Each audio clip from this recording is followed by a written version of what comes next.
त्याच्यामध्ये मराठा समाज जो आहे तो व्यवस्थित बसतो आणि त्यानुसार मराठ्यांना ओबीसी मध्येच आरक्षण मिळू शकतं. आता राहिला प्रश्न मग हा एवढा मोठा मराठा समाज यांना जे जे काही चाललंय सध्याचं गव्हर्नमेंटचं, की आम्ही ओबीसीच्या आरक्षणाला धक्का नाही लावणार पण मराठ्यांना आरक्षण देणार, हम्म हे कुठेतरी चुकीची गोष्ट आहे. लक्षात घेतलं पाहिजे. आपण एक साध्या पद्धतीनं मोजणी करूया. आता थोडंसं मी इलॅबोरेट करतो, थोडा 2 मिनिटं अधिक वेळ घेईल मी, पण हे सांगणं गरजेचं आहे. हे सगळ्या स्टेक होल्डर्सला किंबहुना सगळ्या ज्या पार्टीज आहेत राजकीय सत्तेत जे आता आहेत आणि मागे जे सत्तेत होते, हम्म करण्याची गरज आहे आणि या गोष्टीकडे बघण्याची गरज आहे.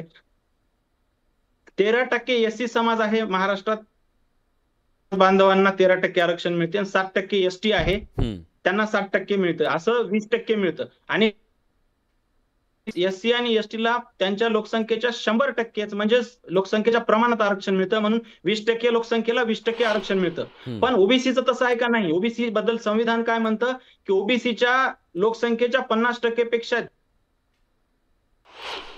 येत नाही ओबीसीला. हम्म याचाच अर्थ जर करता आपण टोटल 32% आरक्षण पकडूया ओबीसीचं, त्याच्यात एनटी, व्हीजे, एनटी हे सगळं सब कंपार्टमेंट्स मी त्याच्यातच घेतो. हम्म त्यानुसार जर आपण पाहिलं विलासजी, हम्म तर ते 32% आरक्षण जर सस्टेन करायचं असेल ओबीसी आणि सगळ्या जे ओबीसीचे सब कास्ट जे आहेत त्यांचं सगळ्यांचं आपण जर 32% जर सस्टेन करायचं असेल तर 64% लोकसंख्या पाहिजे त्यांची. हम्म 64 जर पकडली आपण, 64 आणि ही 20 किती होते?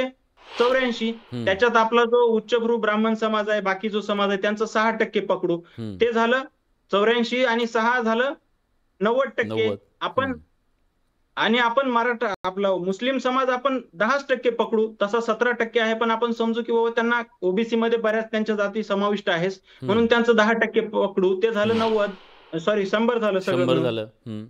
आता मराठा समाजाचं जे आरक्षणाची याचिका फेटाळताना सुप्रीम कोर्टाच्या त्या जजमेंटनुसार आपल्याला एक आयडिया येऊन जाईल की साधारणतः एक 30% लोकसंख्या, 30 ते 32%, पण 30% पकडूया आपण हम्म मराठा समाजाची आहे. हम्म याचा अर्थ किती होती लोकसंख्या महाराष्ट्रातल्या सगळ्या लोकांची? मग 130% होते. हम्म याचाच अर्थ आपण कुठेतरी गफलत करतोय.